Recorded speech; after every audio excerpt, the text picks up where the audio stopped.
Season 2, Episode 5. Malam itu, Li Chang mengumpulkan para prajurit yang mulai mendukungnya setelah mengetahui fakta bahwa sebenarnya klan Hai Woncho telah melakukan kejahatan. Li Chang menjelaskan kepada mereka bahwa besok keluarga mereka yang berada di Hanyang akan diseret Biro Investigasi dan akan dihukum mati. Maka dari itu, Li Chang membiarkan mereka untuk kembali ke pasukannya dan tidak perlu mengikuti Li Chang supaya keluarga mereka bisa diselamatkan. Walaupun dalam hati, mereka tetap membela dan mematuhi Li Chang sebagai putra mahkota. Dan keesokan paginya, divisi komandan kerajaan yang ditangkap saat penyelidikan kasus kematian ibu-ibu hamil di Neo Sanjay serta keluarga prajurit yang membelot kepada Li Chang dibawa ke Biro Investigasi dan akan dihukum mati. Pimpinan pasukan kelima melihat hal tersebut dan dalam hatinya dia sangat kecewa dengan keputusan Ratu setelah tahu fakta sebenarnya dari jurnal Tabib Li. Ketua Dewan Kerajaan meminta Kepala Biro Investigasi untuk menunda hukuman mati tersebut sampai penyelidikan di Neo Sanjay tuntas dan kebenarannya terungkap.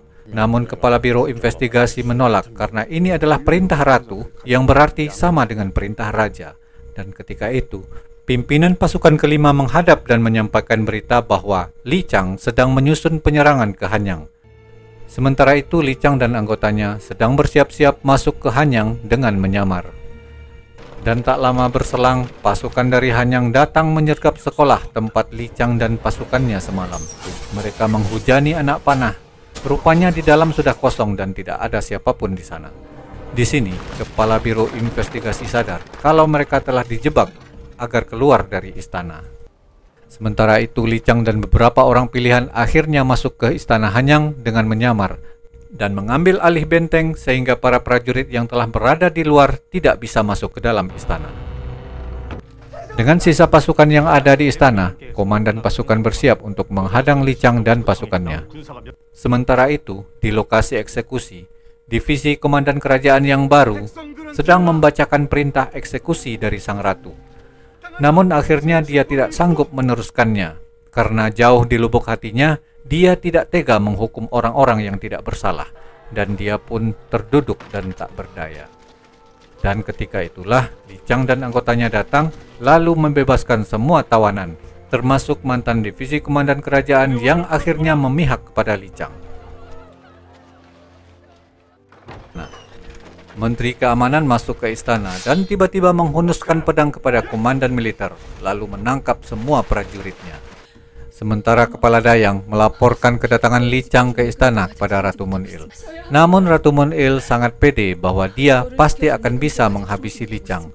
Dia tidak tahu bahwa pasukan penjaga istana sudah ditaklukkan.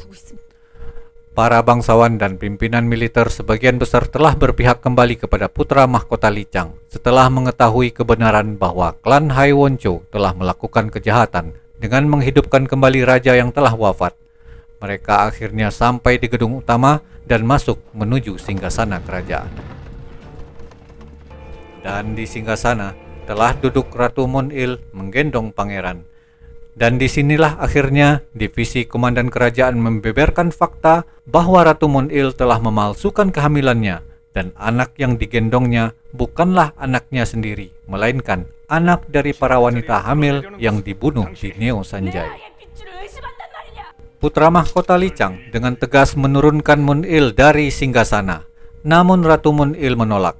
Seorang bangsawan berkata bahwa Li Chang tak perlu mengotori tangannya dengan membunuh Moon Il. Dia akan segera mengambil stempel kerajaan dan membuatkan surat pewarisan tahta kepada Li Chang.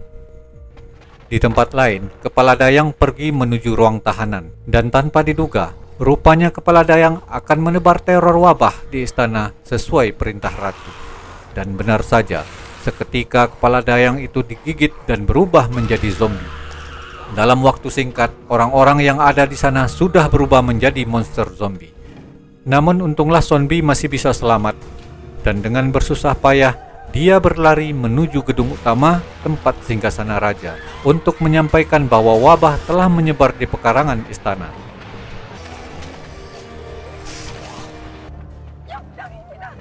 Li Chang segera memerintahkan untuk mempertahankan istana dan memenggal kepala zombie-zombie tersebut, tidak peduli walaupun mereka adalah bangsawan. Tak lama kemudian muncullah ratusan zombie menyerang.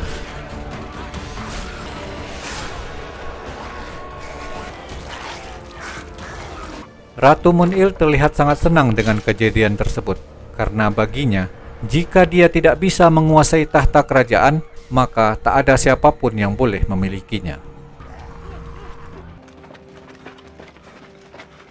Seketika suara jeritan hilang, berharap semua sudah berakhir.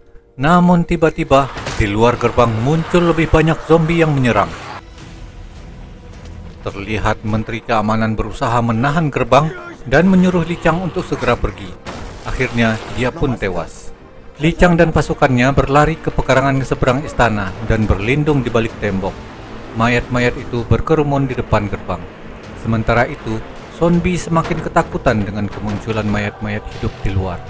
Sementara hari sudah semakin gelap dan terlihat Ratu Munil sangat puas dengan kekacauan yang terjadi. Berlanjut ke episode 6.